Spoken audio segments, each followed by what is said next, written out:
భవాని లోకాల నేలే ఓంకార రూపమమ్మా తల్లి నీ మహిమల్ని చూపవమ్మా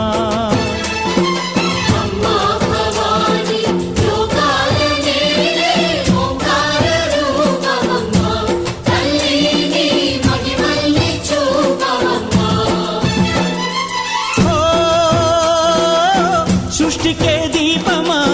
శక్తికే మూలమా సింహరథమే నీదమ్మా